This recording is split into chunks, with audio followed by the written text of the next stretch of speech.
There's something irresistibly magnetic about the idea of lost cities.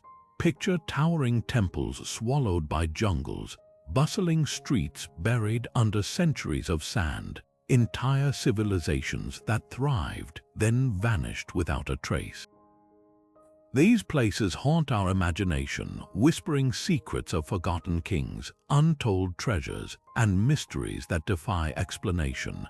Why do they captivate us so deeply? Maybe it's the thrill of the unknown, the idea that somewhere out there, hidden beneath layers of time, lies a story waiting to be uncovered. Or perhaps it's the humbling reminder that even the greatest empires can crumble, leaving behind only fragments for us to piece together. Whatever the reason, lost cities tug at something primal in us, the desire to explore, to solve riddles, and to connect with the past in a way that feels almost tactile. This journey we're about to take isn't just about ruins, it's about the people who built them, the legends they inspired, and the eerie silence that followed their disappearance. Some of these cities were lost to war, others to natural disasters, and a few simply faded from memory, slipping into myth until explorers stumbled upon their overgrown remains. Think of the tales woven around places like El Dorado, the city of gold that lured countless adventurers to their doom, or Atlantis, a civilization said to have sunk beneath the waves in a single catastrophic night. But here's the twist: not all lost cities are figments of legend. Many were very real, their streets once bustling with life before time erased them from the map. Today, we're diving into 30 of these enigmatic places, each with its own story, its own ghosts, and its own tantalizing clues waiting to be deciphered. From sunken metropolises hidden beneath the ocean to jungle-shrouded citadels so remote they evade modern GPS, these cities challenge what we think we know about history. Some were rediscovered by sheer accident, others through decades of painstaking research, and a handful remain just out of reach, teasing us with fragments of their existence. So, if you've ever wondered what it would be like to walk through a city frozen in time, to uncover artifacts untouched for centuries, or to solve mysteries that have puzzled historians for generations, you're in the right place. This isn't just a list, it's an invitation to step into the unknown and discover what the world has forgotten. Of all the lost cities that have ever captured our collective imagination, none loom larger or more mysteriously than Atlantis. The story begins with Plato, the ancient Greek philosopher who first described it around 360 BCE. He wrote of a powerful island nation, advanced beyond its time, that fell out of favor with the gods and was swallowed by the sea in a single day and night of catastrophe. But here's the fascinating part. Plato presented Atlantis not as myth but as history. He claimed it was a real place, lost 9,000 years before his own era, somewhere beyond the Pillars of Hercules, what we now call the Strait of Gibraltar. That single account has sparked centuries of debate, expeditions, and wild theories. Some researchers believe Atlantis was a metaphor, a cautionary tale Plato invented to warn about the dangers of hubris. Others are convinced it was a real civilization, its memory preserved through oral traditions. The locations proposed are as varied as they are intriguing. Could it have been the volcanic island of Santorini, devastated by a massive eruption around 1600 BCE?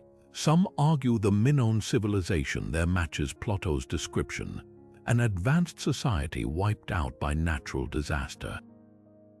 Then there's the theory linking Atlantis to the Richat structure in Mauritania, a bizarre geological formation that eerily resembles Plato's description of concentric rings. Or what about the Azores, where underwater ruins have fueled speculation? Even the Caribbean isn't off the table. Some suggest the Bahamas Bimini Road, a submerged rock formation, could be remnants of Atlantis infrastructure.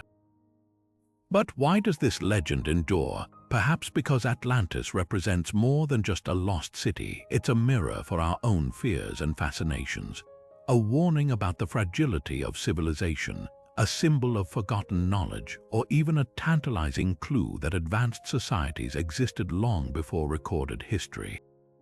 Every passing decade brings new technology to the search: sonar mapping, satellite imagery, deep-sea exploration, yet Atlantis remains just out of reach, teasing us with the possibility that the greatest discovery still lies beneath the waves. If Atlantis represents a civilization swallowed by the sea, El Dorado embodies a different kind of obsession: the allure of unimaginable riches. Unlike Plato's detailed account, the legend of El Dorado began as a whisper, a tantalizing rumor among Spanish conquistadors in the early 16th century. They spoke of a city paved with gold, ruled by a king who coated his body in powdered gold during sacred ceremonies.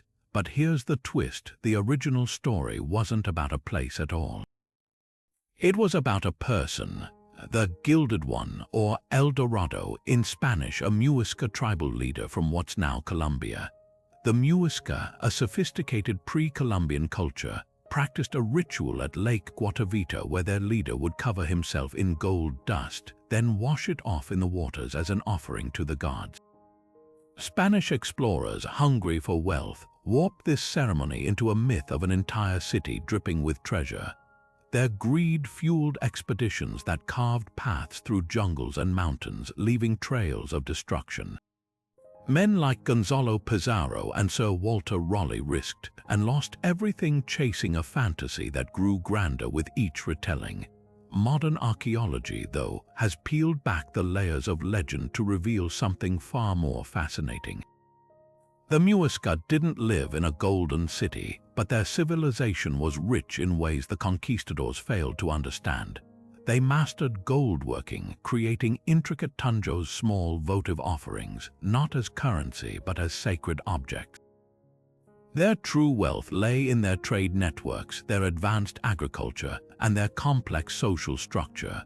Recent discoveries, like the trove of golden artifacts in a cave near Bogotá, suggest the Muisca's gold was never hoarded in one mythical place, but scattered across their territory as part of their spiritual and cultural life. Yet the myth persists. Some theorists argue El Dorado could have been a misinterpretation of the Amazon's sprawling pre-Columbian settlements, like Cuacugu, where evidence of large-scale societies has emerged.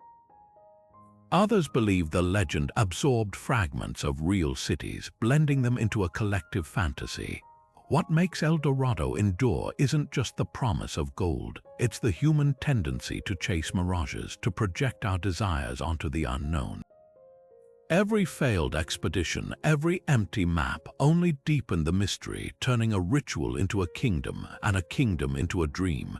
Today, the name El Dorado has morphed into a metaphor for unattainable wealth, for the folly of obsession. But buried beneath the legend is a truth far more valuable: the story of a real people, their artistry, and the tragedy of how greed can rewrite history. The gold was never the point. It was the culture that created it that truly glimmers. Pompeii stands as one of history's most haunting time capsules, a vibrant Roman city frozen in a single, catastrophic moment. In the year 79 CE, Mount Vesuvius erupted with unimaginable force, burying Pompeii under layers of scorching ash and pumice. But what seemed like a tragedy for its inhabitants became an extraordinary gift to the future. The very disaster that destroyed the city preserved it in eerie detail, sealing homes, streets, and even the expressions of its people in a grim embrace. Walk through Pompeii today, and you're not just exploring ruins, you're stepping into a snapshot of Roman life. The ash hardened around everything it touched, leaving behind hollow spaces where bodies once lay. Archaeologists filled these voids with plaster, revealing the final poses of victims. A mother shielding her child, a man crouching with hands over his face, even a dog still chained to its post. These casts are heartbreaking, but they're also invaluable, offering raw glimpses of humanity caught in disaster. Yet it's the everyday details that make Pompeii so mesmerizing.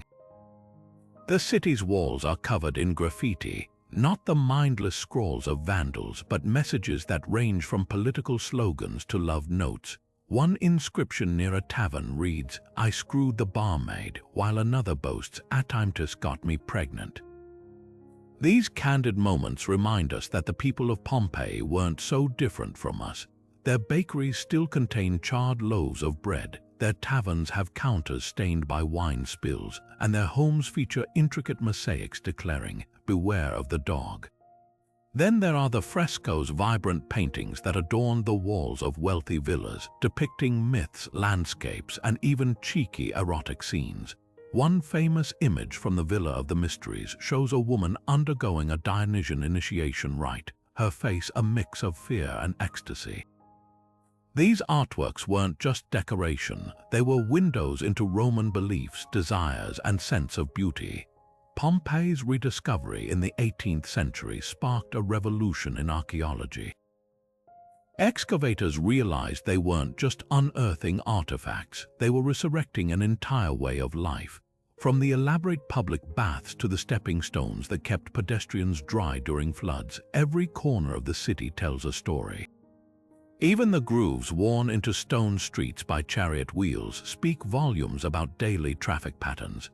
What makes Pompeii uniquely poignant is its duality, a place of both unimaginable loss and unparalleled preservation. It's a reminder that catastrophe can, paradoxically, freeze time, allowing future generations to peer through the veil of centuries. The city challenges us to confront the fragility of civilization while marveling at the resilience of human culture. Vesuvius took lives in an instant, but in doing so, it granted Pompeii a kind of immortality. High in the mist-shrouded peaks of the Peruvian Andes, Machu Picchu clings to a mountain ridge like a secret the earth refused to surrender. For centuries, this stone citadel remained hidden, swallowed by dense cloud forest until a local farmer led American explorer Hiram Bingham to its gates in 1911. What he found wasn't just ruins, it was a masterpiece of Inca engineering, a labyrinth of terraces, temples, and palaces somehow carved into the vertiginous cliffs. But the most striking thing about Machu Picchu isn't just its location, it's the question that lingers in every silent corridor. Why was this marvel ever abandoned? The Inca built Machu Picchu around the mid-15th century, likely as a royal retreat for Emperor Pachacuti. Imagine it a sanctuary where rulers could escape the bustle of Cusco, surrounded by gardens, sacred shrines, and panoramic views fit for gods. The architecture alone boggles the mind. Without mortar, metal tools, or even the wheel, Inca stonemasons fitted massive granite blocks so precisely that not even a knife blade slips between them.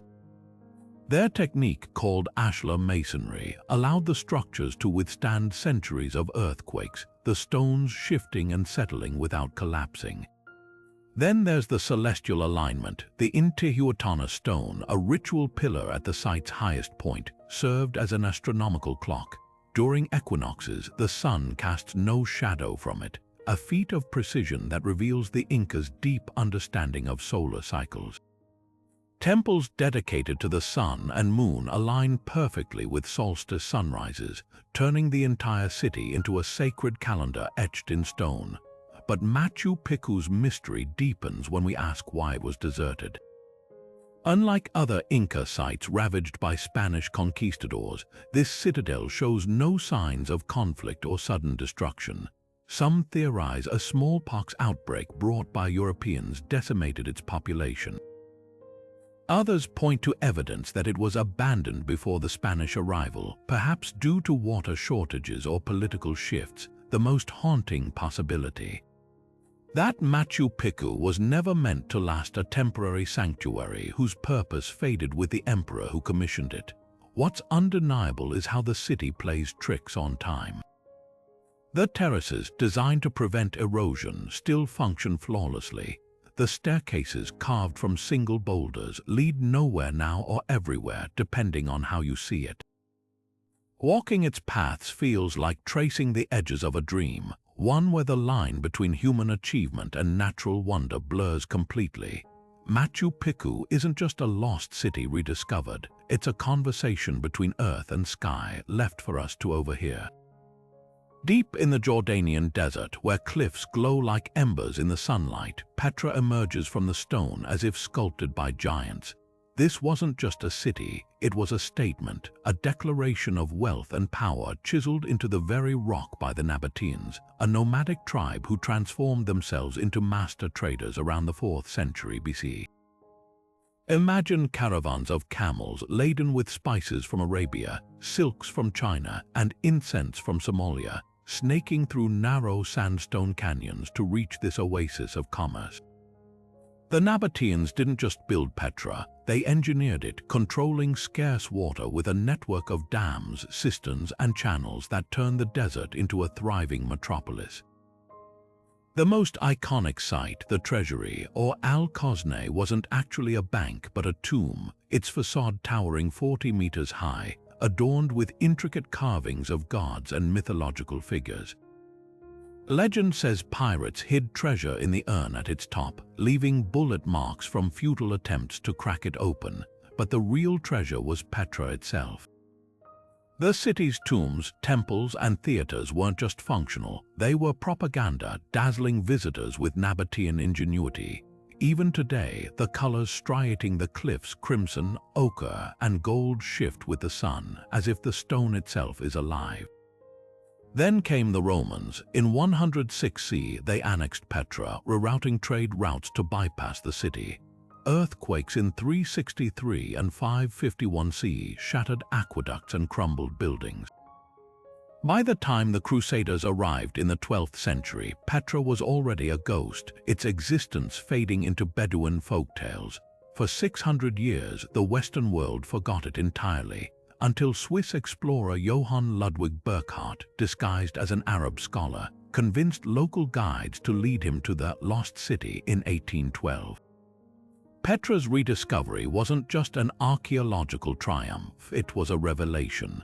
The Nabateans left no written history. Their story is told in the arches of their monasteries, the steps of their sacrificial altars, and the silent grandeur of their abandoned streets. Walking through the narrow gorge that serves as Petra's entrance, you can still see grooves worn by ancient chariot wheels, a whisper of the city's bustling past. What makes Petra unforgettable isn't just its beauty, it's the resilience etched into every stone, a testament to a people who carved immortality from the desert. Hidden beneath the dense Cambodian jungle for centuries, the temples of Angkor rise like stone ghosts from another age. This wasn't just a city, it was an empire sprawling across 1,000 square kilometers at its height in the 12th century, making it the largest pre-industrial urban complex the world had ever seen. At its heart stood Angkor Wat, a temple so vast it could fit the entire Vatican City inside its moat. But for all its grandeur, Angkor's true story isn't just about what's visible above ground. It's about what lay hidden, swallowed by roots and vines until modern technology peeled back the green veil. The Khmer Empire built Angkor as a cosmic mirror, a reflection of Hindu mythology carved in stone.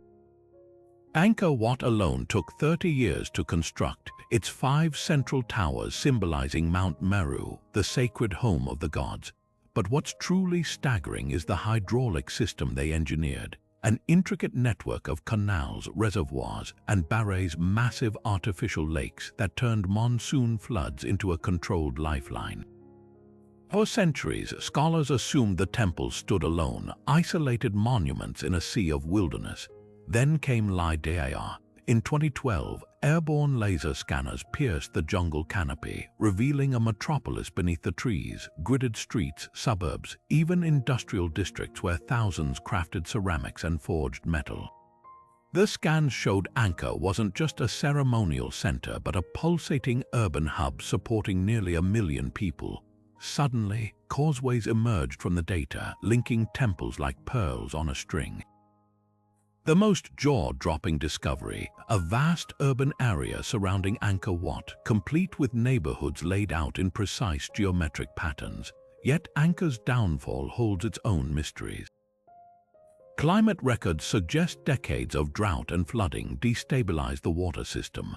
Some theorize overpopulation strained resources, while others point to shifts in trade routes that starved the empire of wealth. The jungle didn't just hide Angkor, it preserved it, with strangler figs and kapok trees cradling the stones like nature's own archaeologists. Walking through Tarprom today, where roots coil through doorways and stone merges with trunk, you witness this uneasy truce between human ambition and the relentless reclaiming force of the earth. What makes Angkor so compelling isn't just its scale or artistry, it's the lesson etched into every weathered bas-relief. Here was a civilization that bent rivers to its will, yet couldn't outrun the delicate balance between power and environment.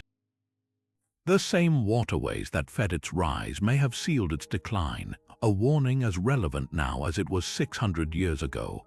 Angkor whispers that even the mightiest cities are fleeting, but their stones and their stories endure.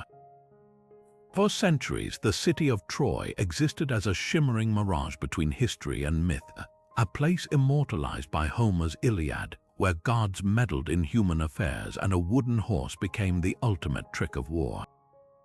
But was Troy real or just a poet's fantasy? The answer lies buried beneath a mound in modern-day Turkey, where layers of ancient strife reveal a truth far more complex than legend. Heinrich Schliemann, a self-taught archaeologist with a flair for drama, became obsessed with proving Homer's epic was fact. In the 1870s, he tunneled into Hisarlik, a hill believed to conceal Troy's remains. His methods were brutal, dynamiting through strata like a man possessed, all in pursuit of Priam's treasure. And then the bombshell: he claimed to have found it golden diadems, goblets, jewelry, declaring them the hoard of Troy's doomed king. But here's the twist: Schliemann's Priam's treasure was centuries older than the Trojan War's supposed timeline, and his reckless digging destroyed critical layers of the site. Later archaeologists would prove Troy wasn't one city but 9, built atop each other over millennia. The Troy that matches Homer's era, Troy Roman 7, paints a gripping picture.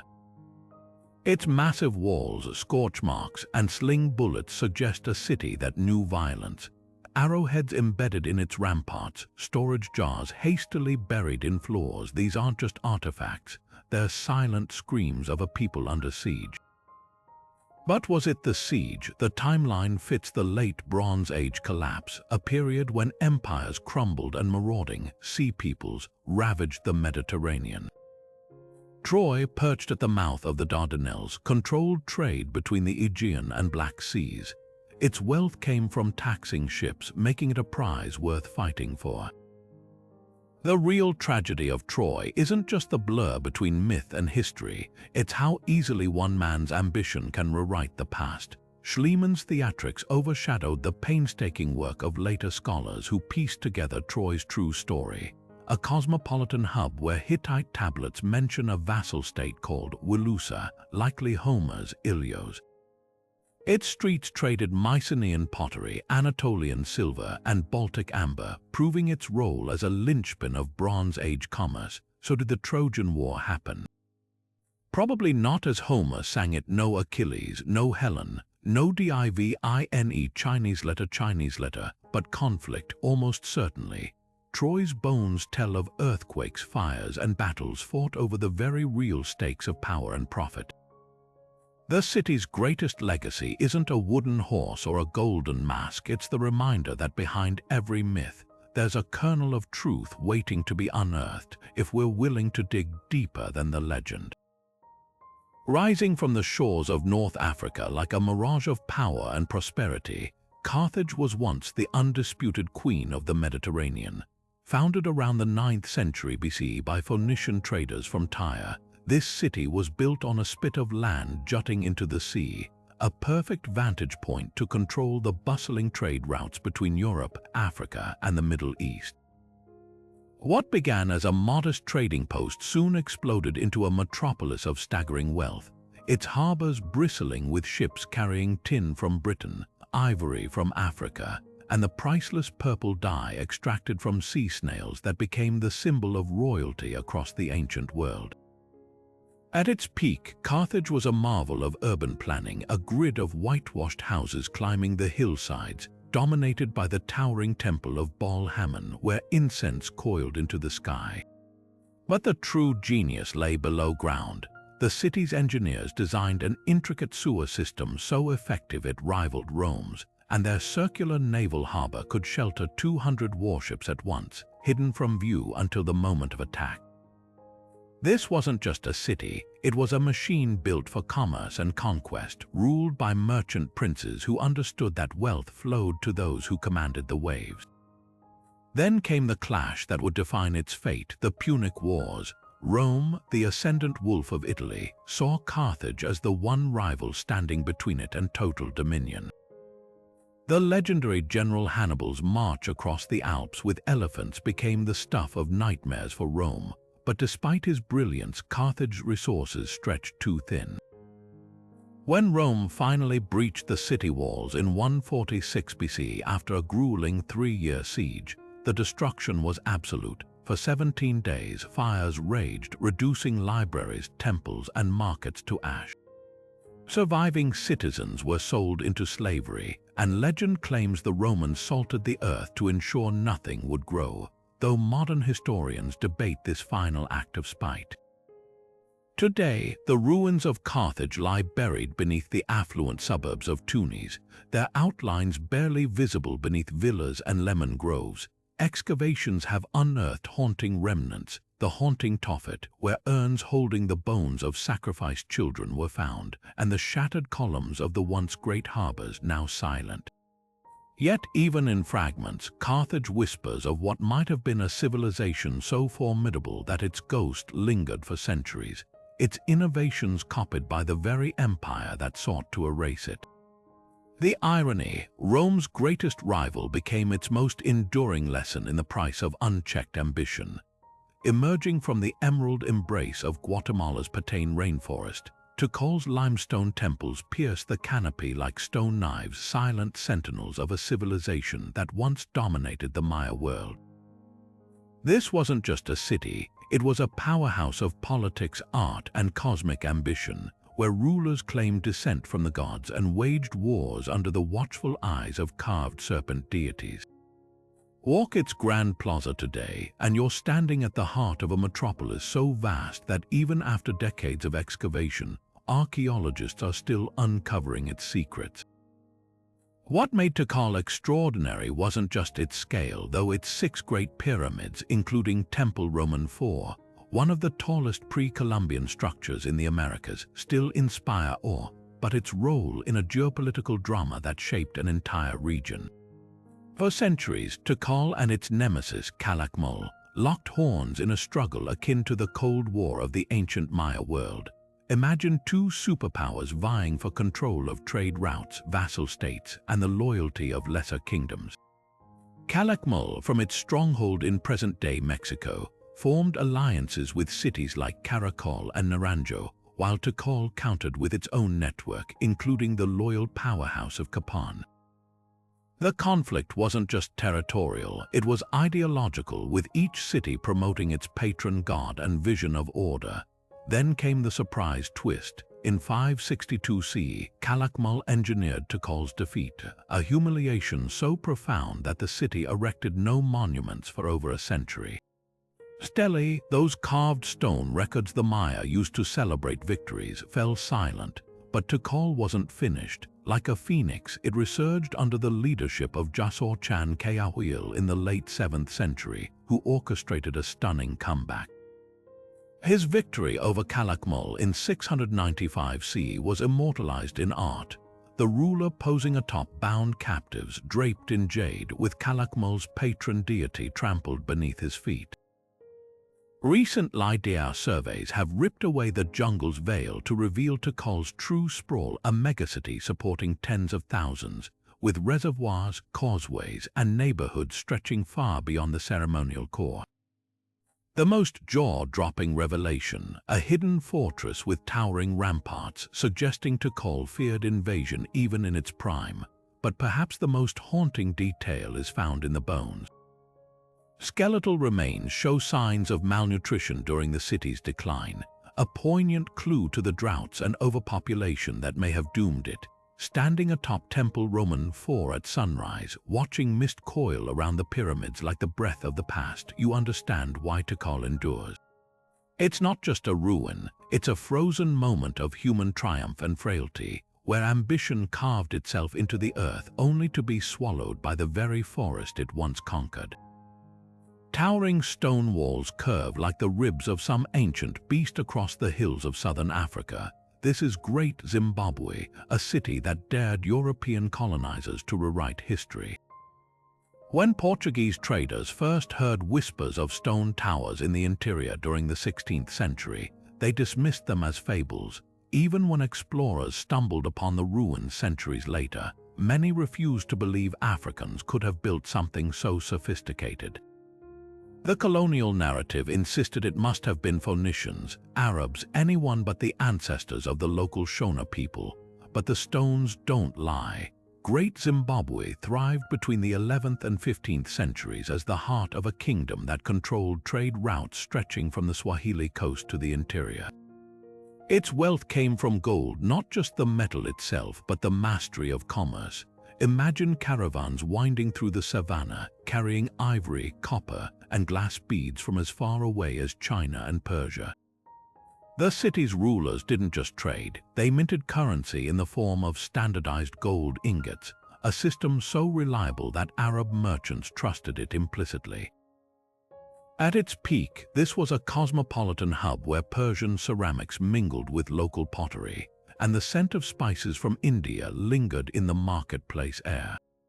The architecture alone shatters colonial prejudices. The great enclosure, a wall snaking 250 meters without mortar, stands 10 meters high in places, stones fitted so precisely that not even a blade of grass slips between them. Inside, a conical tower hints at rituals lost to time, while narrow passageways suggest deliberate designs to control movement or perhaps echoes of sacred processions.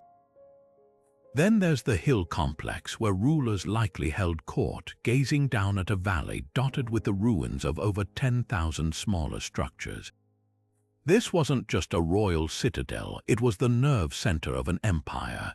Yet the city's abandonment remains one of Africa's great enigmas. Some point to environmental strain, deforestation, and overgrazing may have exhausted the land. Others argue shifting trade routes starved the kingdom of wealth when Swahili coastal cities diverted commerce northward.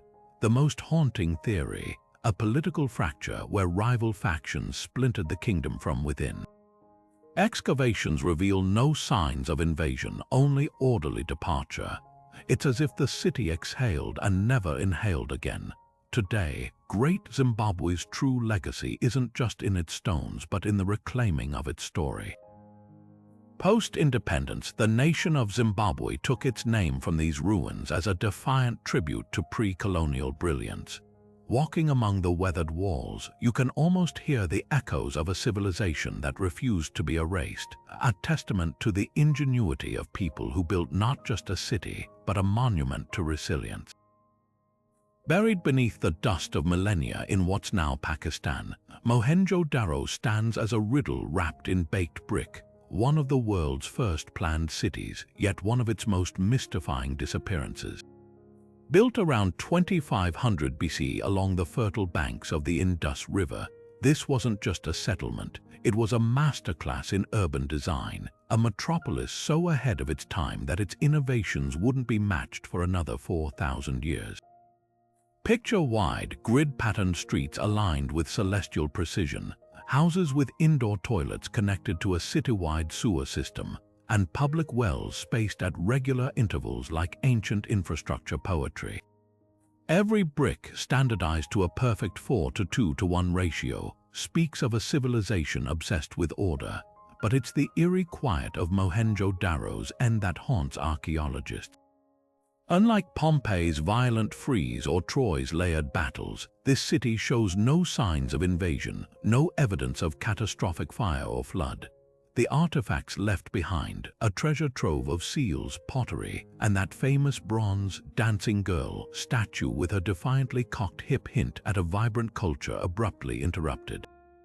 The dancing girl herself, barely 4 inches tall, embodies the mystery, cast in lost wax bronze 1,000 years before the technique flourished elsewhere, her existence shatters assumptions about technological progress. Who was she, a ritual performer, a deity, or just a snapshot of everyday joy frozen in metal? Then there's the darker enigma, the so-called massacre layer. In one district, skeletons litter the streets, some clutching hands as if caught mid-flight. Early excavators jumped to theories of Aryan invasions, but newer evidence complicates the story.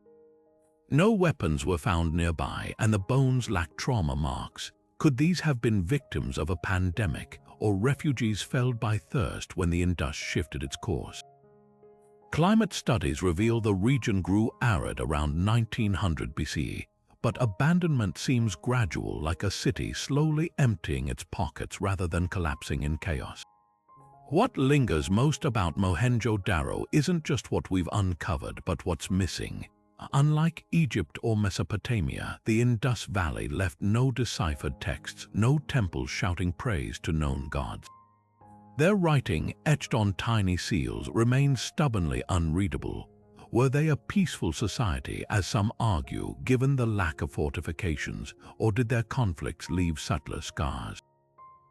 The city's greatest lesson might be humility, a reminder that even the most advanced civilizations can vanish, leaving behind whispers in brick and bronze, daring us to listen.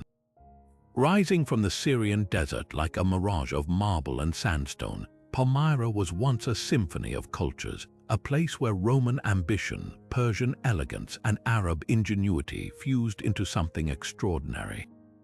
Its grand colonnaded streets stretched for over a kilometer, flanked by towering statues and temples where Silk Road caravans paused to trade spices, silks, and stories. This wasn't just a city, it was a conversation between worlds, thriving in the harsh desert because of its lifeblood. Water channeled from underground springs into intricate aqueducts, turning the sands into gardens. At its height in the 3rd century CE, Palmyra was ruled by Queen Zenobia, a figure who embodied the city's defiant spirit. A scholar fluent in multiple languages, she dared to challenge Rome itself, expanding her empire from Egypt to Anatolia before her eventual defeat.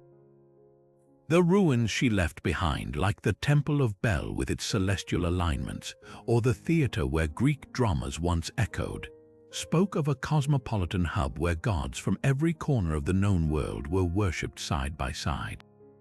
Even the city's art was a hybrid, Roman-style portraits with Persian-inspired jewelry, inscriptions in Greek next to Aramaic. Then came the 21st century, and with it, a tragedy etched into modern memory. In 2015, ISIS militants seized Palmyra, branding its ancient splendor as idolatry. The world watched in horror as explosives reduced the temple of Bolshemin to rubble. The Arch of Triumph was shattered with sledgehammers, and the lion statue of Al-Lat, a protector deity, was smashed beyond recognition. Archaeologist called Al-Assad, who devoted his life to studying Palmyra, was executed for refusing to reveal the location of hidden artifacts. His body left hanging from a Roman column as a grotesque mockery of the very history he sought to preserve. Yet Palmyra refuses to vanish. Teams of experts using 3D scans and old photographs have begun painstaking reconstruction. Some statues, secretly moved to Damascus before ISIS arrived, still whisper of the city's grandeur. Walking through the ruins today, you tread a line between mourning and marvel, between the voids where temples once stood and the stubborn columns that still pierce the sky. The city's legacy isn't just in its stones, but in what it represents, the fragility of shared heritage and the audacity of those who rebuild. Palmyra reminds us that destruction is never the final word. It's merely a pause in a story that refuses to end. The Pyramid of the Sun looms over the valley like a silent question, its massive steps ascending toward the sky. A monument so imposing that even the Aztecs, who discovered its ruins centuries after its fall, assumed it must have been built by gods. Teotihuacan, the sprawling metropolis cradled by present-day Mexico, was already ancient by the time the Aztec Empire rose to power. Its origins are a puzzle wrapped in myth. Who were the people that laid out this city with mathematical precision, aligning its streets to celestial events and constructing pyramids that would dwarf Rome's Colosseum? The answer remains one of archaeology's most tantalizing mysteries. Walk down the Avenue of the Dead today, flanked by the ruins of palatial compounds and temples, and you're treading a path designed to awe. At its peak around 450 CE, Teotihuacan was home to over 100,000 people, making it one of the largest cities on Earth at the time. The Pyramid of the Sun, the colossal centerpiece, wasn't just a religious site, it was an engineering marvel. Built without metal tools or wheels, its 200 million cubic feet of packed earth and stone were arranged to mirror the surrounding mountains, creating a man-made sacred landscape. Climb to its summit and you'll see what its builders intended, a vantage point where the horizon melts into the heavens, blurring the line between Earth and cosmos. But Teotihuacan's true genius lies in its urban planning. The city was a grid of multi-family apartment compounds, each with its own courtyard and frescoed walls depicting jaguars, feathered serpents, and rain gods. These weren't just homes, they were microcosms of a society that valued collective living. Even more striking, the absence of royal palaces or grand tombs. Unlike the ego-driven monuments of Egypt or Rome, Teotihuacan's power structure remains eerily anonymous. Some theorize it was ruled by councils rather than kings, a rare experiment in shared governance among ancient civilizations. Then there's the fire. Around 550 CE, something catastrophic happened. Excavations reveal layers of ash and deliberate destruction, temples razed, statues decapitated, and ceremonial centers burned. Was it an uprising, an invasion, or something more complex? Recent discoveries suggest the city's decline wasn't sudden but a slow unraveling, with droughts straining resources and social tensions boiling over. The Aztecs, who later revered Teotihuacan as the birthplace of their gods, told stories of a time when the sun refused to move until the gods sacrificed themselves to set it in motion. Could this myth be a distorted memory of the city's collapse, a cosmic metaphor for societal breakdown? Teotihuacan's legacy outlasted its ruins. The Aztecs copied its art, recycled its stones for their own temples, and even named it Teotihuacan, the place where gods were born. Today, as laser scans uncover hidden tunnels beneath the pyramids, some lined with liquid mercury, perhaps symbolizing underworld rivers, the city whispers that its greatest secrets are still buried. It's a reminder that some civilizations don't just vanish, they dissolve into the foundations of those who come after, their fingerprints indelible on history's next chapters. High on the windswept plains of central Turkey, where the landscape folds into rugged hills, the massive stone lions of Hattusa still stand guard, silent sentinels of an empire that once rivaled Egypt and Babylon.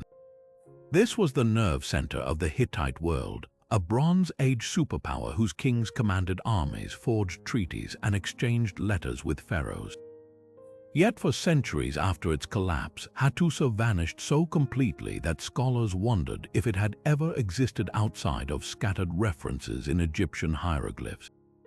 It took a relentless downpour in 1906 to reveal its secrets when a local farmer's plow struck something unnatural beneath the mud, a cache of cuneiform tablets that would rewrite history.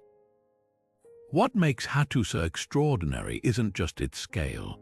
Though its 6-kilometer-long walls and towering temples certainly impress, but its role as an ancient diplomatic hub.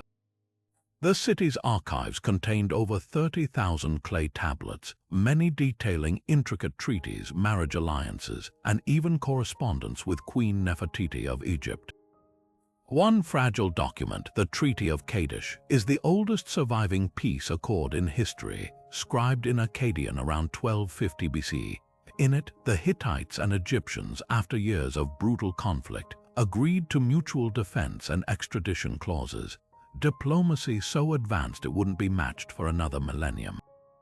The city's remoteness played a cruel trick on time. Hidden in the Anatolian highlands, far from the Mediterranean trade routes that kept other Bronze Age cities alive, Hattusa's ruins were spared the plundering that erased so many contemporary capitals. Its temples to the storm god Teshub still bear intricate carvings of gods riding bulls, while its green stone, a mysterious, polished monolith, hints at rituals lost to memory. The real marvel, though, is the engineering. Hittite architects channeled spring water through a labyrinth of underground pipes, ensuring the city could withstand sieges. Their walls, built with cyclopean stones, sloped inward to deter climbers, a technique so effective that sections still stand 3,000 years later. Yet Hattusa's end remains shrouded in mystery. Unlike Pompeii's sudden burial or Troy's layered conflicts, this city shows signs of deliberate abandonment. Tablets mention food shortages and enemies from the sea, likely the marauding sea peoples whose raids destabilized the entire Bronze Age world, but there's no evidence of a final battle. Instead, the Hittites seem to have packed their most precious records and walked away, leaving hearths cold and doors unbarred. Today, as scholars decode more tablets, Hattusa emerges not as a lost city, but as a missing key, one that unlocks how diplomacy, crisis, and resilience shaped the ancient world. Standing before its lion gates, you're not just seeing ruins, you're witnessing the birth of international politics carved in clay and stone.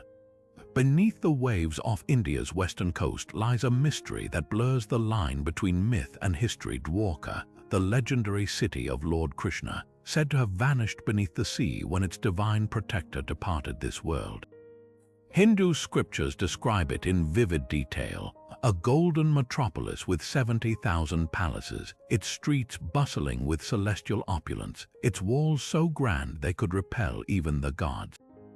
For centuries, these accounts were dismissed as pure allegory, until fishermen began hauling up strange, weathered stones in their nets, and sonar scans revealed geometric shapes lurking in the depths. Could these fragmented walls and carved pillars be the remains of Krishna's kingdom, or is the ocean playing tricks with geology and wishful thinking? Marine archaeologists diving near the modern town of Dwarka have uncovered tantalizing clues. Submerged stone blocks, some weighing hundreds of kilograms, are arranged in formations that defy natural explanation, right angles and deliberate alignments uncommon in random rock formations. Pottery shards recovered from the seabed date back over 3,000 years, matching the era when Krishna's city supposedly flourished. Most compelling is a series of stone anchors found scattered across the site, their design identical to those used by ancient Indian mariners. These aren't the scattered remnants of a shipwreck, they're clustered as if marking a harbor, a place where vessels once lined up along a now vanished shore. Yet skepticism lingers. Geologists point to the region's turbulent tectonic history, where shifting seabeds and submerged river channels could create deceptively artificial-looking structures. The Gulf of Combat, where some of the most disputed artifacts lie, is notorious for strong currents that might have sculpted stones into fortuitous patterns. Even the dating of artifacts sparks debate. While some materials test ancient, others show contamination from modern pollutants, leaving room for doubt. What tilts the scales toward human intervention are the cultural echoes. Local traditions insist Dwarka sank in stages, a detail oddly supported by marine surveys showing ruins at varying depths, as if swallowed piecemeal by rising waters. Ancient texts describe the city's sea gates crumbling first, followed by the outer walls, a sequence that aligns with the layered destruction seen in underwater images. The most haunting parallel, Krishna's warning in the Mahabharata that Dwarka would drown once he left, a prophecy that mirrors geological evidence of a massive tsunami or subsidence event around 1500 BC. Standing on the shores of modern Dwarka today, watching pilgrims toss flowers into the waves where their god's city may lie, you feel the weight of this mystery. Whether the stones below are the work of hands or nature, they've become part of something larger, a testament to how legend and history often share the same tides, each shaping the other until the truth becomes as fluid as the sea itself. On the sun-baked coast of modern Libya, where the Mediterranean meets the Sahara, Leptis Magna rises from the dunes like a mirage of Roman grandeur frozen in time. This wasn't just another provincial outpost, it was the birthplace of Emperor Septimius Severus, the African ruler who reshaped Rome itself, and the city he lavished with marble monuments to rival the capital. What makes Leptis Magna extraordinary isn't just its scale or its imperial connections, but the eerie perfection of its preservation. While other Roman cities were plundered for stone or buried under modern streets, the desert sands here acted as a gentle shroud, safeguarding intricate mosaics, towering arches, and even the gossip scratched into theater seats for centuries. Step into the old marketplace and you're surrounded by the echoes of commerce that once spanned continents. The stalls still bear price tags carved into their counters, figs from Carthage, olive oil from Greece, and the priceless garum sauce fermented from local fish. Nearby, the basilica's towering columns lean precariously, their surfaces etched with dedications to Severus, the hometown boy who rose to power after winning a civil war. But the real showstopper is the theater, where the desert's dry air preserved even the faintest graffiti. Imagine tracing your fingers over seat inscriptions that mock bad actors or cheer gladiators by name, personal quirks untouched by time. Severus' obsession with his birthplace transformed Leptis Magna into a propaganda masterpiece. The monumental arch of Septimius Severus, draped in reliefs of his military victories, wasn't just art, it was a billboard proclaiming that greatness could emerge from Africa's shores. His engineers rerouted a river to expand the harbor, creating a man-made peninsula where ships from Egypt and Spain jostled for dock space. The sprawling baths complex, with its underground furnaces still visible, boasted heated floors and vaulted ceilings designed to humble visiting Roman dignitaries. Yet for all its imperial splendor, Leptis Magna's fate hinged on the very sands that saved it. As Rome's power waned, the desert crept in, burying streets under dunes so seamlessly that 18th-century explorers mistook the city's outline for natural hills. Excavations in the 1920s revealed a time capsule, the hinges on warehouse doors still swung, and the ruts of chariot wheels marked roads leading to vanished docks. Today, standing in the Oval Plaza where Severus once addressed his subjects, you're hit by the irony. This city, meant to showcase eternal glory, became instead a testament to nature's patient reclamation. The same grains that polished its marbles to a shine also whispered the inevitability of endings. Deep in the emerald jungles of Colombia's Sierra Nevada, where mist curls around ancient stone steps like the breath of forgotten gods, lies Ciudad Perdida, the lost city that predates Machu Picchu by over 6 centuries. Built by the Tairona people around 800 CE, this sprawling network of terraces and plazas clings to the mountainside with such precision that modern engineers still marvel at its drainage systems, designed to withstand torrential rains that would wash away lesser structures. But what truly sets Ciudad Perdida apart isn't just its age or ingenuity, it's the perilous journey required to reach it, a 4-day trek through guerrilla territory that kept this wonder hidden from the world until the 1970s. The story of its rediscovery reads like an adventure novel.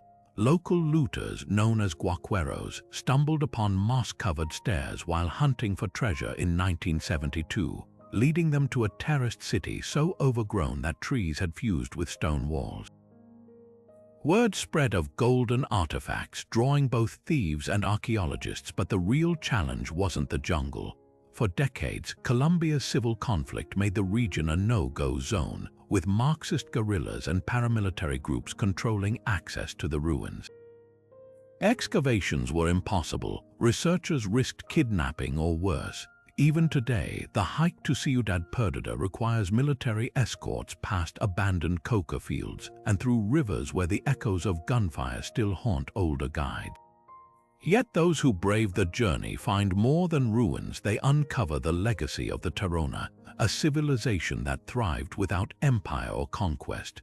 Unlike the Incas' top-down rule, the Tairona built autonomous villages linked by stone paths and trade, their society matrilineal and deeply spiritual. Their terraces weren't just architectural feats, they were acts of devotion. Each level represented a step closer to the sacred peak of Gonawindua, where they believed the universe began. The circular plazas, aligned with solstices, hosted ceremonies under star-blanketed skies, while intricate goldwork like the famous Paporo's lime containers found in tombs revealed a metallurgy so advanced Spanish chroniclers assumed it was supernatural. Modern archaeologists, finally able to work safely, have uncovered something startling. Ciudad Perdida wasn't abandoned. The Tairona's descendants, the Kogi people, never left. Hidden in higher valleys, they preserved oral histories of the city's purpose, a place to harmonize with nature, not dominate it. The Kogi warn that its stones hold lessons we've yet to learn. As helicopters now buzz over the jungle, ferrying tourists to what was once forbidden ground, the terraces seem to whisper a question. Will we listen this time or repeat the mistakes that turned wonder into war?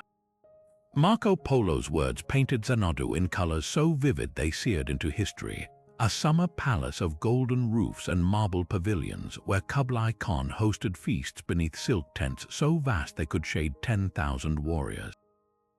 The Venetian explorer described gardens stocked with exotic beasts, fountains flowing with wine, and moonlit rituals where shamans summoned storms. For centuries, Xanadu lived larger in imagination than in stone, a symbol of Mongol opulence wrapped in the haze of legend. But today, standing among the wind-whipped grasslands of Inner Mongolia, you'd hardly guess this quiet mound was once the heart of an empire. The reality is far subtler and more fascinating than the poetry suggests. Archaeologists scraping away layers of soil at the site known as Shangdu have uncovered fragments of a grand vision. The city's outline, traced by faint foundations and post holes, reveals a deliberate duality. A rectangular Chinese-style outer city embracing a circular Mongol inner camp, a physical fusion of conquered and conqueror. Polo wasn't entirely exaggerating. Isotope analysis of nearby riverbanks hints at elaborate waterworks, possibly the fountains he admired, while shards of glazed turquoise tiles suggest the Khan's quarters really did shimmer like the sky made earth. But the most telling find is a single scalloped edge of a marble plinth, too delicate for a fortress, yet sturdy enough to support the silk-draped pillars Polo described. What makes Xanadu's legacy so poignant isn't just the gap between myth and rubble. It's how deliberately the Khan wielded spectacle as power. Mongol rulers, often dismissed as nomadic barbarians, understood the theater of dominance. The palace's strategic location near hunting grounds but distant enough from Dadu modern Beijing to feel exclusive, turned every visit into a performance of privilege. When poets like Samuel Taylor Coleridge later spun Xanadu into opium dream stanzas, in Xanadu did Kublai Khan slash a stately pleasure dome decree, they unknowingly echoed the Khan's own propaganda. The city was always meant to be more story than stone, yet nature had the last word. Unlike cities raised by war, Xanadu faded gently. As the Yuan dynasty crumbled, sheep grazed across its courtyards and steppe grasses stitched over its foundations. The very absence of dramatic ruins feels like a quiet rebellion against the Khan's immortality projects. Today, the site's UNESCO plaque celebrates not just a palace, but a lesson that even the grandest designs dissolve into wind and grass, leaving only echoes for poets and pilgrims to chase. The Norse sagas speak of a land west of Greenland, where wild grapes grew in abundance and the rivers teemed with salmon, a place they called Vinland. For centuries, these tales were dismissed as fanciful Viking legends, until 1960, when a Norwegian archaeologist and his wife stumbled upon unmistakable traces of a Norse settlement at Elant's Ox Meadows in Newfoundland. The discovery rewrote history, proving Europeans had reached North America nearly 500 years before Columbus. But what's truly perplexing isn't that the Vikings made it here, it's why they left. Erlant's Ox Meadows wasn't some makeshift camp. Excavations revealed 8 sturdy turf-walled buildings, including a forge where iron was smelted, a technology far beyond what indigenous peoples in the region possessed at the time. A bronze cloak pin, boat nails, and even a spindle whorl for weaving told the story of a community intending to stay. Yet within a decade, perhaps 2 at most, the settlement was abandoned. The sagas hint at the reason: skirmishes with indigenous groups the Norse called Skraelings. Arrowheads found near the site and accounts of violent clashes suggest these encounters weren't mere misunderstandings but sustained hostilities. Compare this to Greenland's Norse colonies, which thrived for over 4 centuries despite harsher conditions.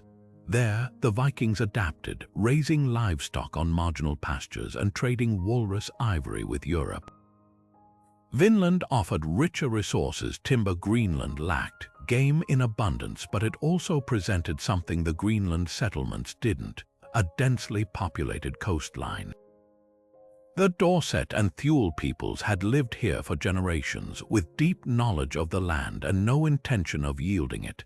The Vikings, masters of the sea but strangers to diplomacy in this new world, found themselves outmatched not by environment but by human resistance.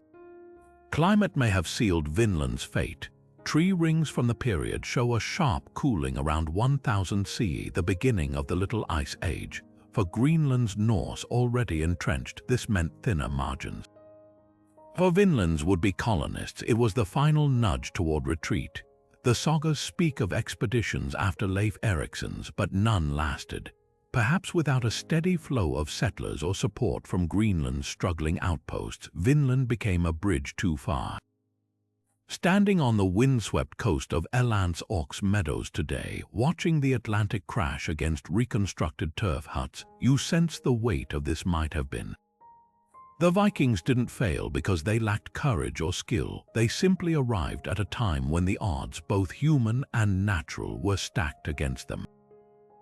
Their fleeting footprint whispers a tantalizing alternative history, one where the old world's reckoning with the new began not with Spanish sails but with Norse longships. Buried under layers of volcanic ash on the Greek island of Santorini, Akrotiri is a time capsule of staggering sophistication, a Minoan metropolis frozen mid-breath when the island's volcano erupted around 1600 BC. Unlike Pompeii, where the catastrophe unfolded in horrifying slow motion, Akrotiri's fate was sealed in an instant. The eruption was so violent it may have inspired Plato's tale of Atlantis, ripping the island apart and burying the city under 30 meters of pumice. But what survives beneath that ashen shroud isn't just ruins. It's a vibrant portrait of a civilization operating at heights historians never imagined possible for its era. Step into the excavated streets and you're surrounded by the pulse of a city that thrived on innovation. 3-story buildings still stand, their walls adorned with frescoes so vivid they seem painted yesterday: swallows darting across azure skies, antelopes leaping through saffron-colored fields, and a fleet of ships sailing toward a distant harbor.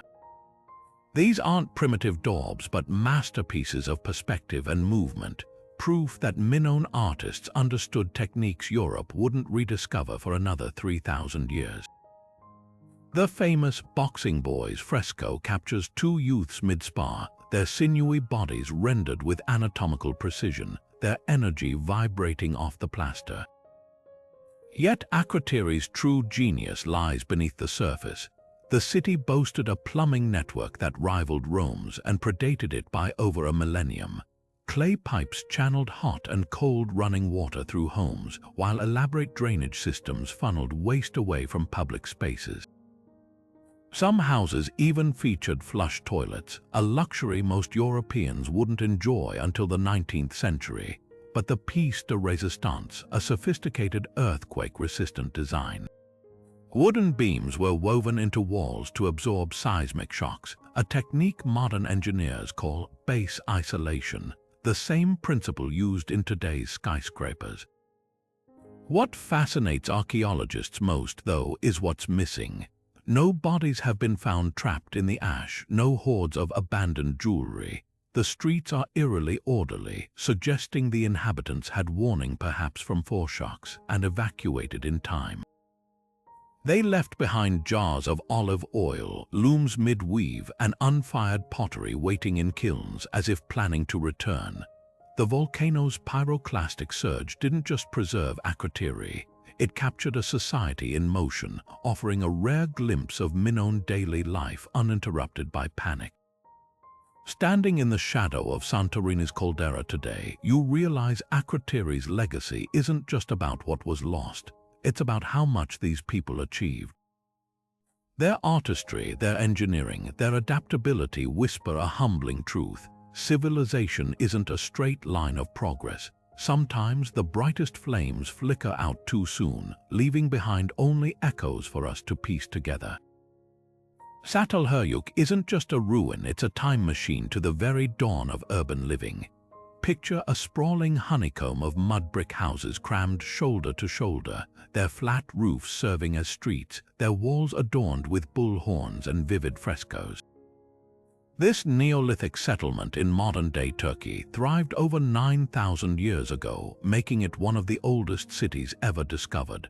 But what really sets Çatalhöyük apart isn't just its age, it's the radical way its inhabitants chose to live. Forget grand palaces or temples. Here, every home was nearly identical, a deliberate rejection of hierarchy that whispers secrets about how humans first experimented with community. Step inside one of these dwellings, or rather, climb down through its rooftop entrance, and you'll find a space both familiar and alien. The absence of doors or windows at ground level wasn't an architectural oversight, it was a defense strategy. Residents moved across the city via ladders on the roofs, pulling them up at night against wild animals or rival groups. The interiors were cozy yet macabre. Floors paved with plaster, hearths glowing with fire, and beneath them the buried remains of ancestors. Families slept cooked and lived mere inches above their deceased relatives, whose skeletons were often exhumed, painted with ochre, and reburied. Some skulls were even passed between households like heirlooms, their eye sockets stuffed with plaster to recreate lifelike faces, a haunting glimpse of prehistoric ancestor worship. The art covering Çatalhöyük's walls tells stories without words. Bulls loom large in murals, their horns embedded into walls like trophies. Handprints, some small enough to belong to children, stencil the plaster as if reaching across millennia. One particularly chilling fresco depicts vultures swooping over headless human figures, possibly reflecting a sky burial ritual where the dead were left exposed to be cleansed by birds. Yet amid these solemn symbols, there's also whimsy. Clay figurines of plump women seated on leopard thrones, geometric patterns daubed in vibrant reds and blacks, even what might be the world's earliest landscape painting, a volcano erupting on the horizon. What fascinates archaeologists most is what's missing. No streets, no grand public buildings, no obvious rulers' residence. This was a society that seems to have thrived without kings or priests, where decisions were likely made collectively.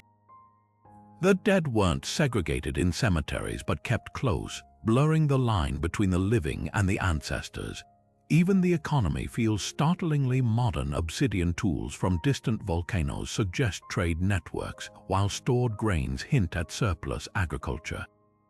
Then, around 5500 BCE, Çatalhöyük was abandoned, not to war or disaster, but to a slow dispersal, as if its people simply outgrew the experiment.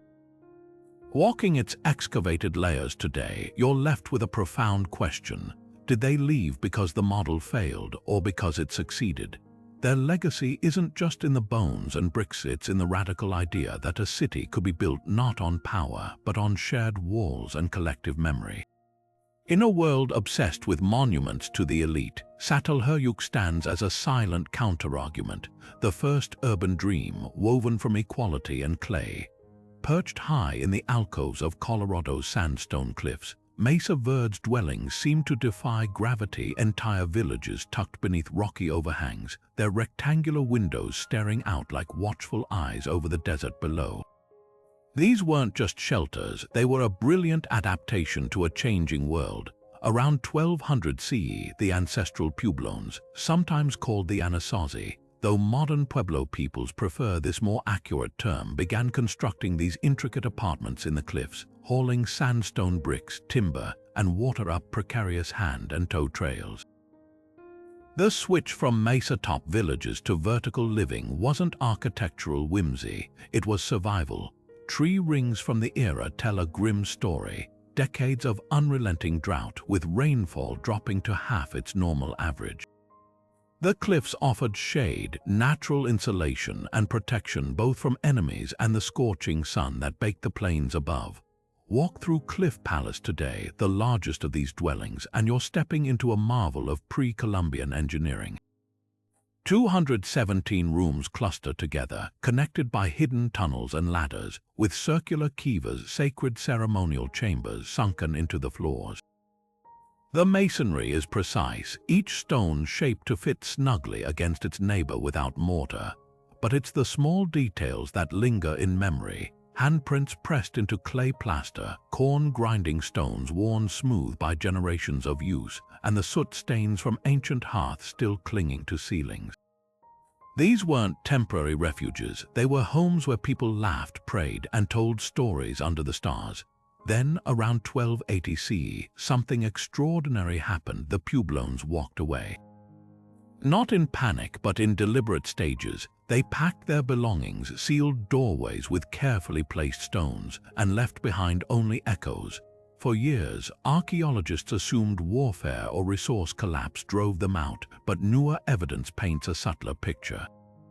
Pottery styles found at Mesa Verde suddenly appear hundreds of miles south, in areas like New Mexico's Rio Grande Valley, where modern Hopi and Zuni communities trace direct lineage to these cliff dwellers. Oral histories speak of migrations guided by spiritual leaders toward places of renewal. Rather than a tale of defeat, this may have been a strategic dispersal, a culture adapting by moving toward reliable water sources and new trade networks. What makes Mesa Verde resonate today isn't just its haunting beauty, but the living connections it maintains. For Pueblo peoples like the Hopi, Zuni, and Acoma, these aren't abandoned ruins but ancestral homes. Ceremonial items left behind, prayer sticks, feather bundles, are treated with reverence not as artifacts but as belongings that still hold spiritual power. When park rangers from these tribes lead tours, they often point to petroglyphs of flute players and rain spirits, explaining how these symbols still appear in their ceremonies centuries later. The drought that reshaped their ancestors' lives feels eerily relevant now as the Southwest faces its own arid future. Standing in the cool shade of a cliff dwelling, running your fingers over grooves where monos ground corn 800 years ago, you realize Mesa Verde's greatest lesson isn't about disappearance, it's about resilience. The ancestral Pueblones didn't vanish, they transformed, carrying their knowledge into new landscapes. Their story whispers that sometimes survival isn't about conquering change, but riding its currents with intention. The stones remember, and so do the people. Crossing into the sun-scorched plains of northern Algeria, you'd barely guess that beneath the shifting sands lies one of Rome's most perfectly preserved secrets, Timgad. Founded in the year 100 CE by Emperor Trajan as a retirement colony for veterans, this city wasn't just another military outpost. It was a statement, a gleaming example of Roman urban idealism stamped onto the African landscape. Picture it, a grid of streets so precise you'd think they'd been drawn with a celestial ruler, every intersection aligned to the cardinal points, every block uniform in size. This wasn't organic growth, this was geometry as power. What makes Timgad extraordinary isn't just its preservation. Though the Saharan sands did their job splendidly, swallowing the city whole until French archaeologists began excavating in the 1880s, but what it reveals about Roman social engineering. Walk down the Decumanus Maximus, the city's main east-west thoroughfare, and you're tracing the blueprint of imperial control. The cobblestones still bear the ruts of chariot wheels, leading to a forum where veterans once debated politics under marble porticos. The theater, carved into a hillside with seating for 3,000, wasn't just for entertainment. It was a tool of Romanization where legionaries turned farmers could watch comedies in Latin, reinforcing their connection to a distant empire. Yet Timgad's real genius lies in its adaptability. As you move from the grand public spaces into the residential quarters, the grid fractures slightly, evidence of a city that outgrew its military origins. Wealthy merchants added second stories to their homes, their courtyards tiled with mosaics of sea monsters and grapevines. A library rose near the baths, its niches still visible where scrolls once lined the walls. Even the market stalls show layers of modification, their counters reshaped to accommodate new goods as trade routes shifted. This wasn't a frozen monument, it was a living community that evolved while clinging to Roman order. The city's slow fade into obscurity feels almost gentle compared to the violent ends of other Roman colonies. There's no evidence of sacking or sudden disaster, just a gradual retreat as the empire's grip loosened. The sands didn't so much bury Timgad as tuck it in, preserving its last whispers. A Christian basilica built over a pagan temple, a Byzantine fortress crammed into one corner of the grid. Standing at the soaring arch of Trajan, where the road once stretched all the way to the Mediterranean, you're struck by the irony.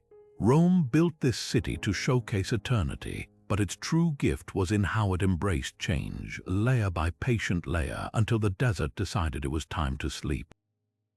Imagine gliding through narrow waterways in a kayak, the morning sun glinting off dark basalt walls that rise suddenly from the turquoise lagoon. No grand avenues, no sprawling plazas, just 92 artificial islands clustered together like pieces of a forgotten board game. This is Nan Madol, the Venice of the Pacific, a city so audacious it defies logic. Built between 1200 and 1500 CE off the coast of Pompeii in Micronesia, its very existence is a middle finger to conventional engineering. How do you construct a metropolis without wheels, without metal tools, without even pack animals? The answer lies in the bones of the islands themselves, each one a Frankenstein's monster of colossal basalt logs, some weighing 50 tons, stacked like Lincoln logs across the reef. The logistics of Nan Madol's construction border on mythology. The basalt columns, quarried from the opposite side of Pompeii, had to be transported across 40 kilometers of open ocean. No pulleys, no cranes, just sheer manpower and an intimate understanding of tides. Picture this: crews lashed logs together into rafts, timing their movements with lunar cycles to ride swells toward the construction site. Others might have floated the stones using outrigger canoes, balancing these geological giants atop hulls as delicate as eggshells. The precision is staggering. The largest structure, the Royal Mortuary of Nan Dowers, features walls 7 meters high, its hexagonal columns fitted so tightly you couldn't slip a blade of grass between them. This wasn't just architecture, it was a high-stakes game of Tetris played with volcanic rock. But why go to such lengths? Nan Madol wasn't merely a city, it was a theater of power. The Sodalor dynasty ruled here, their priests and nobles occupying islands reserved for elites, while commoners lived on the periphery, separated by canals that doubled as social barriers. The central compound, Madol Pao, housed the rulers, its courtyards lined with altars where eels, considered sacred, slithered through submerged tunnels. The dynasty's grip was so absolute that oral histories speak of tribute flowing in from across the archipelago: turtles, fruit bats, even human sacrifices. Yet the Sodalor's ambition sowed their downfall. Overpopulation strained the fragile ecosystem, while resentment festered among subjects forced to haul stones under the tropical sun. By the time European explorers stumbled upon Nan Madol in the 19th century, it was already a ghost city, its canals choked with mangroves, its legends warped by time. Modern archaeologists face a puzzle wrapped in saltwater and shadows. Sonar scans reveal submerged structures beyond the visible ruins, hinting at a city even larger than once thought. Coral growth patterns suggest construction may have coincided with a medieval warm period when sea levels were slightly lower, meaning Nan Madol's builders fought a losing battle against the ocean from day one. The most haunting question isn't how they built it, but why they chose this watery labyrinth at all. Perhaps the answer lies in the Saudeleurs' obsession with control. A city built on reefs is a fortress, its canals acting as moats against rebellion. Or maybe, like Venice, it was a statement of hubris, proof that humans could bend even the sea to their will. Paddling through Nan Madol today, ducking under low stone arches where hermit crabs scuttle across carvings of shark teeth, you feel the weight of that ambition. The silence is profound, broken only by the lap of waves against stones that have outlasted dynasties.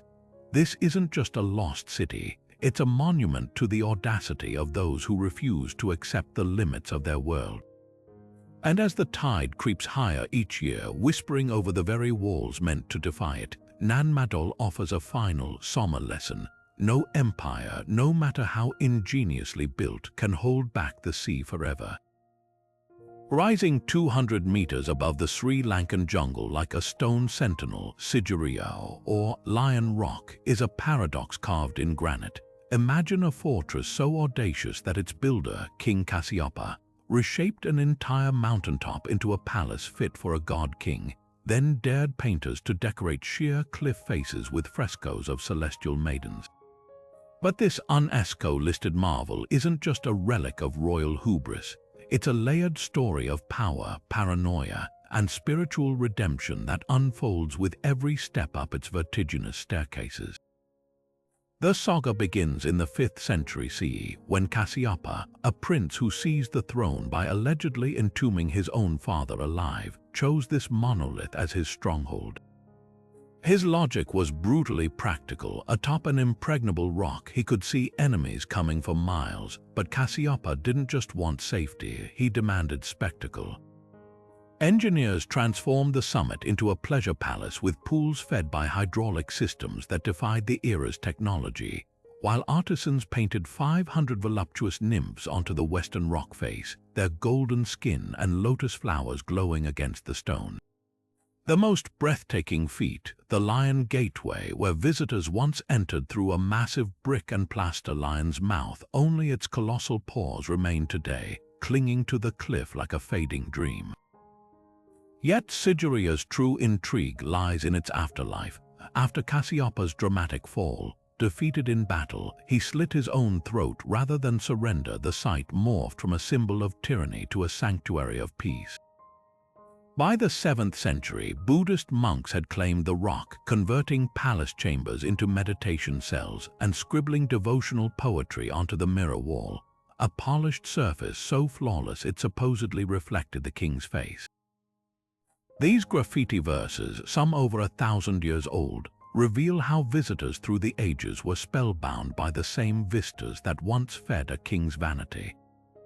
One anonymous pilgrim wrote, "The rock pierced the clouds like a spear, yet here even the bees hum sutras." Modern climbers retracing these steps uncover clues to Sigiriya's dual identity. The frescoed maidens, once interpreted as Kasyapa's concubines, now seem to align with Buddhist cloud goddesses. The water gardens below, originally designed for royal leisure, mirror the ancient Sri Lankan concept of paradise. Even the lion's paws, stripped of their fearsome body, take on new meaning, not as a monarch's warning, but as a reminder of impermanence. As sunlight filters through the ruins, painting the rock in hues of amber and rust, Sigiriya whispers its ultimate lesson, that even the mightiest fortresses become vessels for something far greater than the hands that built them. Standing beneath the towering vault of the Takht Kasra, the last defiant gasp of Ctesiphan's grandeur, you can almost hear the whispers of 1,000 caravans echoing off its weathered bricks. This colossal arch, stretching nearly 37 meters high, still the world's largest unsupported brick vault, was once the jewel of the Sasanian Empire's throne room.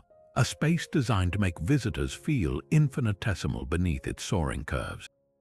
But Ctesiphon wasn't just a palace, it was the beating heart of a superpower, a crossroads where Persian kings negotiated with Byzantine ambassadors while Silk Road merchants haggled over spices and silks in its shadow. The city's rise mirrored Persia's golden age under the Sasanians, who ruled from the 3rd to 7th centuries CE. Strategically straddling the Tigris River, Ctesiphon became a logistical masterstroke close enough to rival Rome's eastern holdings to project power, yet far enough inland to be a nightmare for invaders.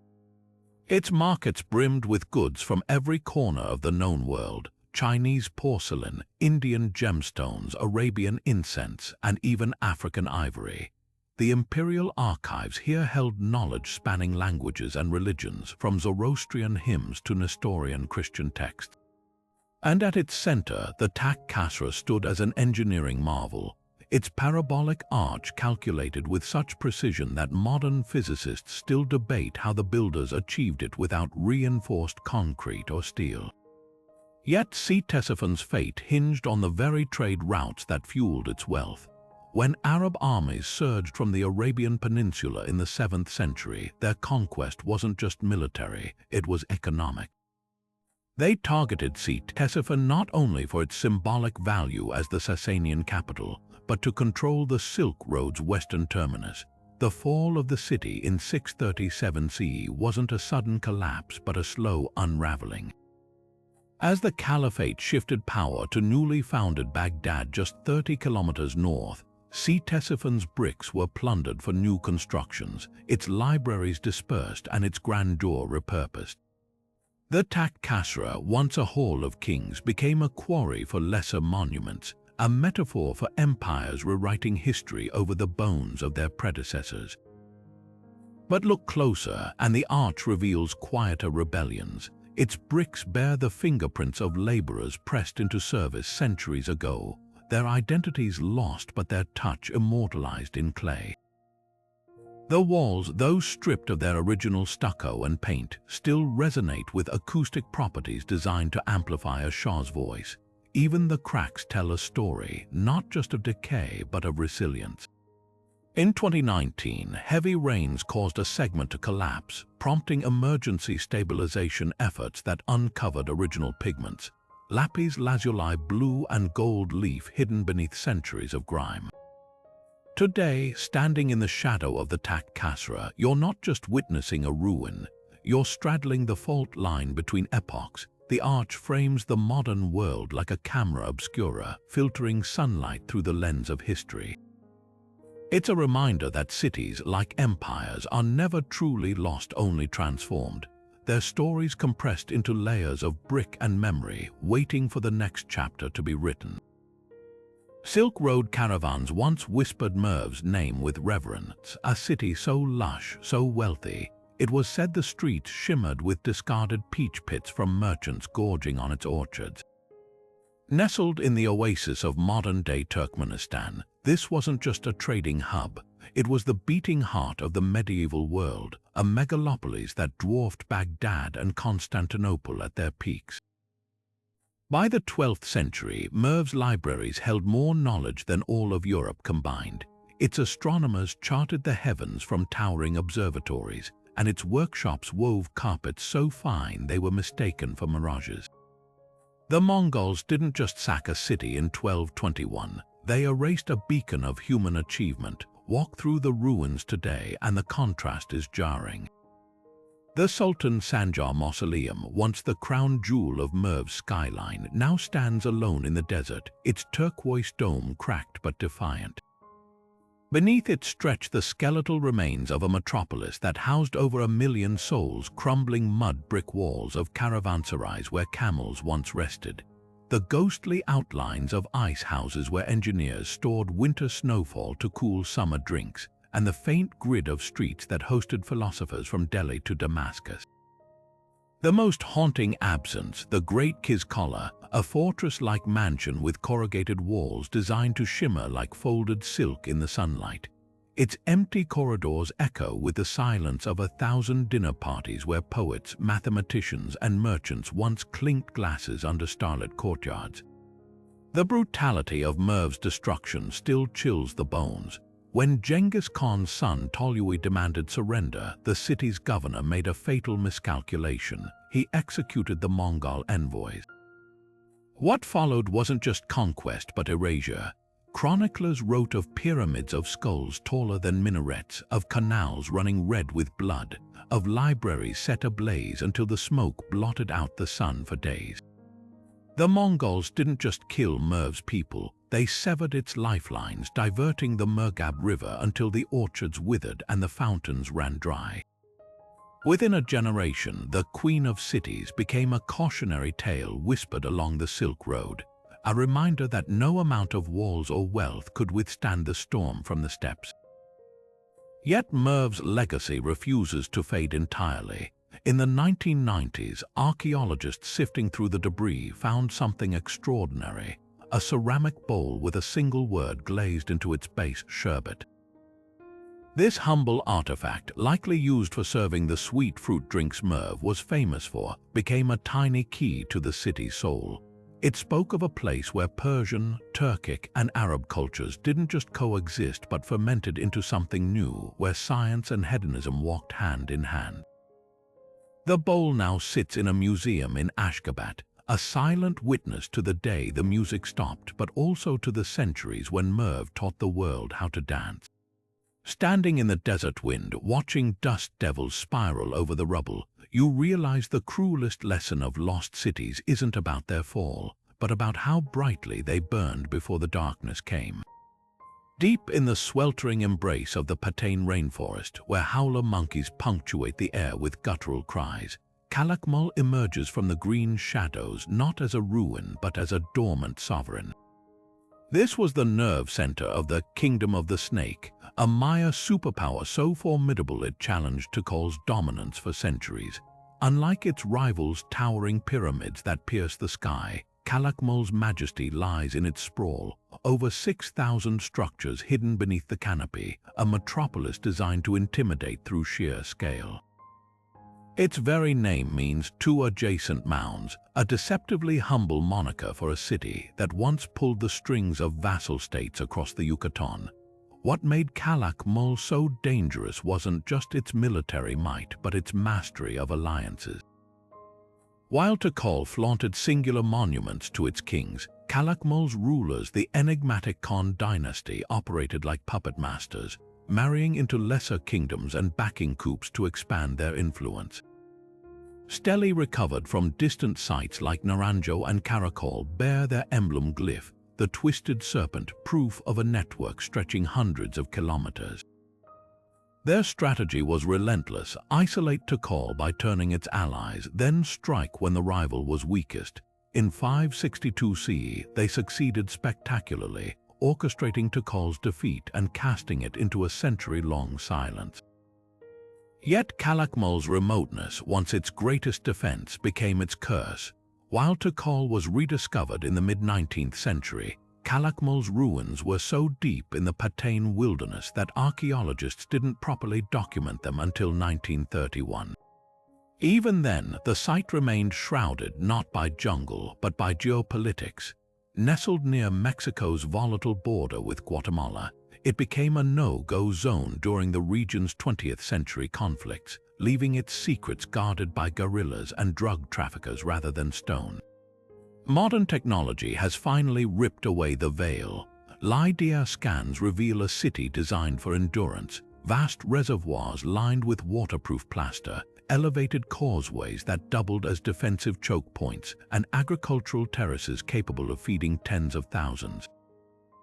The most startling discovery, a system of Sakbiob white limestone roads that linked Calakmul to satellite cities like El Mirador, suggesting the Snake Kings didn't just conquer, they integrated.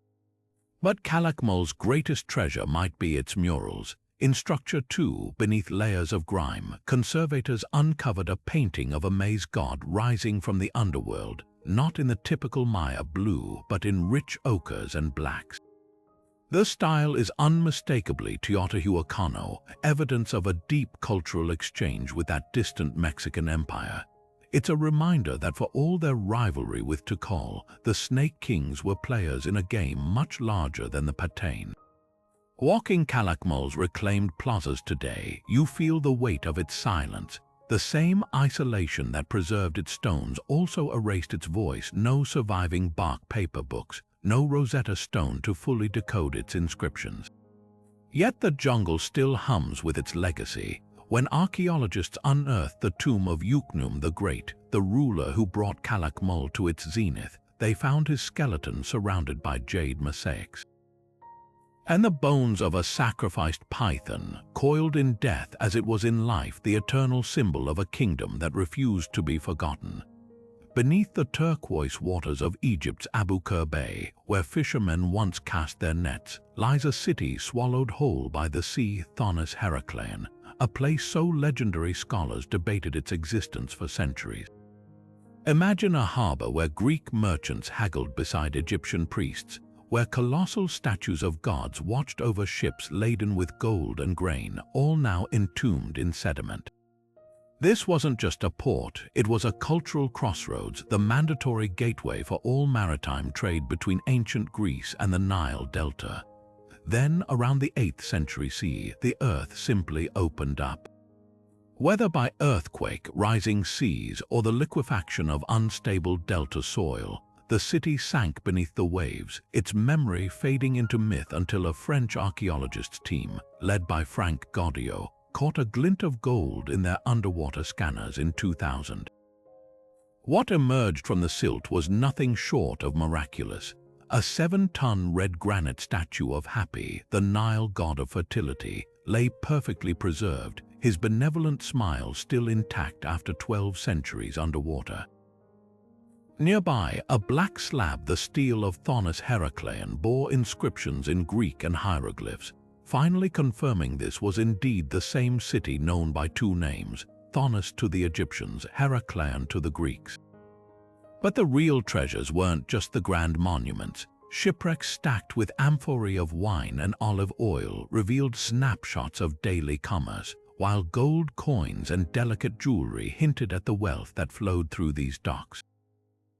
Most poignant, the remnants of wooden votive barges, miniature boats once offered to the gods in temples now drowned, their cargo of hope still resting where priests left them. The city's layout, painstakingly mapped by underwater drones, tells a story of divine and human ambition. Temples to Ammon and Heracles stood side by side, their courtyards linked by canals where sacred processions floated. Archaeologists found evidence of a massive harbor tax office, complete with weights and measures stamped with pharaonic seals, proof this was the ancient equivalent of a customs checkpoint. But Thonis Heraclean's most haunting lesson lies in its fragility. Core samples show the delta's soft soil, combined with rising sea levels, created a ticking time bomb. When a critical threshold was crossed, buildings literally drank themselves to death, their foundations absorbing water until they collapsed like soggy bread. Today, as conservators delicately rinse salt from a recovered statue of Cleopatra's ancestor Ptolemy II, the city whispers a dual warning of nature's power to erase and of humanity's relentless drive to rebuild. Nearby, the modern port of Alexandria thrives where Thonis Heraclean once did, a testament to the indomitable lure of the coastline. Yet every diver's flashlight that illuminates a forgotten column or a child's toy lost in the mud is a reminder. Civilizations may sink, but their stories always surface. Deep in the rainforests of Honduras, where the canopy swallows sunlight and the air hums with the cries of howler monkeys, lies one of the last great frontiers of archaeology, the legend of La Ciudad Blanca, the White City. For centuries, indigenous tribes spoke of a place they called the City of the Monkey God, where stone temples rose from the jungle, abandoned to the elements and guarded by spirits. Conquistadors wrote feverish accounts of a metropolis gleaming with white stone, its streets paved with gold. Expeditions vanished or returned empty-handed, their stories only thickening the veil of mystery. Then in 2015, a LIDAR survey ripped through the myths like a machete, revealing something extraordinary. Not just one lost city, but an entire network of settlements, their plazas and pyramids hidden beneath centuries of tangled growth. The truth, as always, is stranger than the legends. The ruins dotting the Musquisha rainforest belong to a civilization archaeologists are only beginning to understand, one that flourished between 1000 and 1500 CE, independent of the Maya to the west. At the heart of this discovery lies a sprawling complex with a massive earthen pyramid, ceremonial mounds, and a cache of stone sculptures so well preserved they seem to have been left yesterday. Among them, the artifact that set pulses racing, a half-buried effigy of a war-jaguar, its snarling features blending human and beast. To the team who found it, this was the monkey god of local lore, not a literal primate deity, but a shamanic figure representing the blur between man and nature. What makes La Ciudad Blanca so compelling isn't just its isolation, but how perfectly the physical evidence mirrors oral traditions. Local Pech and Tawaka stories describe a city abandoned after a great catastrophe, its people vanishing into the forest. Excavations reveal pottery and tools left mid-use, as if the inhabitants walked away in haste. Even the name White City finds eerie validation. The structures were indeed coated in a light-colored plaster, visible in fragments still clinging to the stones. But the real revelation came when archaeologists compared LIDAR scans with indigenous maps drawn on bark cloth centuries ago. The correlation was uncanny. Sacred caves, river routes, and even the placement of certain ruins matched the ancestral cartography with startling precision. Yet the jungle guards its secrets fiercely. The same dense foliage that preserved these ruins also makes them nearly inaccessible. Teams must hack through venomous snake territory, ford rivers swollen by sudden rains, and contend with biting insects that swarm like living smoke. In 2019, a ground expedition confirmed something even more astonishing. The lost city was never truly lost. Local tribes had known of its existence all along, choosing to protect it from outsiders. Their stories spoke not of a single metropolis, but of multiple sacred sites woven into the landscape like beads on a string. Standing before these ruins today, you're left with a humbling thought. Sometimes the greatest discoveries aren't about finding what was forgotten, but listening to those who never forgot. La Ciudad Blanca isn't just a monument to a vanished people. It's a bridge between worlds where science and myth converge in the green heart of the jungle. The stones may not be paved with gold, but their true wealth lies in the stories they've yet to surrender. From the drowned harbors of Thonis Heraclean to the vine-choked temples of Ciudad Perdida, these lost cities remind us that history is never a single story. It's a mosaic waiting to be pieced together. Each rediscovery cracks open another door to the past, whether it's the hydraulic genius of Angkor's engineers, the diplomatic brilliance etched into Hattus's clay tablets, or the egalitarian experiment buried beneath Çatalhöyük's floors. These places weren't just swallowed by time, they were silenced, their voices muffled by jungle, sand, or sea until archaeology gave them back their tongue. Think about how much we've gotten wrong. The Maya were once dismissed as peaceful stargazers until Calakmul's warrior kings emerged from the Patane. The Vikings' Vinland voyages were mere legend until Newfoundland's turf houses proved them true. Even Atlantis, that ultimate metaphor, might hold kernels of truth in Santorini's ash-layered ruins. Every shovel stroke and LIDAR scan rewrites textbooks, revealing civilizations that traded across continents, calculated celestial cycles, and thrived in environments we'd call impossible. And here's the thrilling part, we're not done. For every Petra or Machu Picchu reclaimed from obscurity, there are dozens more waiting. Could the fabled gold of Paititi still glitter beneath Amazonian roots? Might the libraries of the Silk Road's Merv, said to have held 1 million manuscripts, lie fragmented in undiscovered vaults?